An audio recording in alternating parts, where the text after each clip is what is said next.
One of the best ways to acquire resources in Assassin's Creed Black Flag Resynced is through Kenway's fleet. More ships mean more money.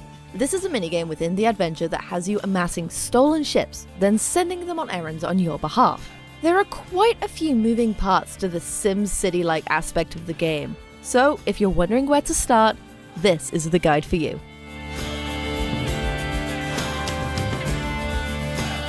The first thing to know about managing your fleet is that you're not really going to be able to interact with it until you've done a few things. First, you'll need to work your way through the first few hours of the story, specifically until after the mission where you assassinate Julien Du Casse and gain access to the mansion that serves as your base on Great Inagua Island.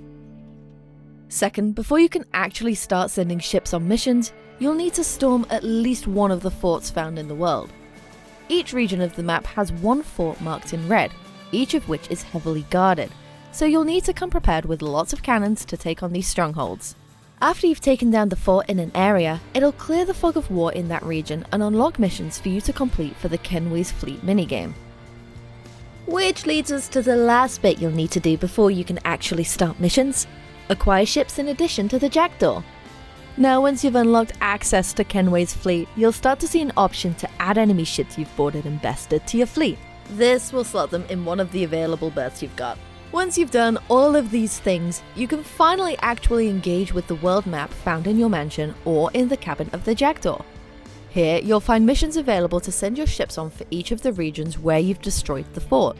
Each region has 4 available missions: Trade, Scout, Piracy, and Patrol. Each of these mission types requires a different category of vessel to take it on: Schooner, Frigate, Brig, and Man of War respectively. Trade missions reward gold in exchange for certain trade goods, offering a much higher payout than if you were to simply sell these goods to a nearby vendor. Scout missions resupply that region's warehouse events available on nearby islands. If you don't know about warehouses, the short explanation is that they're profitable heist activities that are a really good way to gain loot, but they're not repeatable unless you complete one of these scouting missions in any given area. Piracy missions send your ship on a good old-fashioned robbery to loot some materials and trade goods, and patrol missions send your biggest ships to intimidate your enemies, which lowers the risk level of the region in question. Now, this last bit becomes important in later areas, where you'll start to see a chance for your ship to fail the mission you assign it if it doesn't have enough health.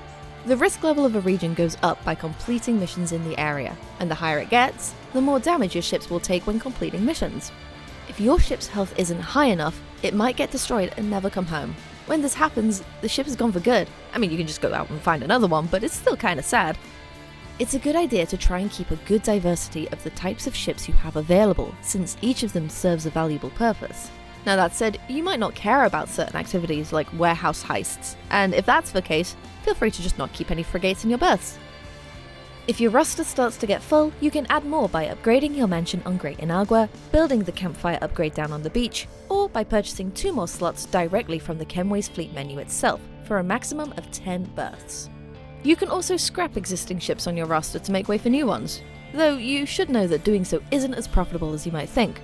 I'd only consider dismantling as a last resort when you actually plan on replacing the ship with a better one.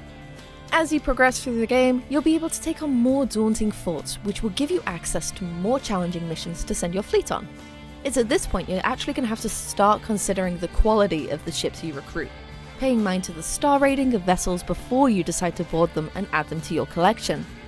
Hunting for legendary ships can be especially rewarding for this reason, as they offer some of the most reliable fleet ships. Once you start sending ships out to do your bidding, you'll get regular reminders that they've completed their tasks, and you'll need to return to the map to collect your rewards and assign new tasks. Just keep in mind that your vessels will take damage while out on jobs, and you'll need to repair them in between each mission. But so long as you keep your eye on the health of your ships and keep sending them out to complete missions, you'll find yourself a steady stream of income and resources that are invaluable on Kenway's adventures. And that's all you need to know to become a master of Kenway's fleet in Assassin's Creed Black Flag Resynced. And for everything else, stick with IGN.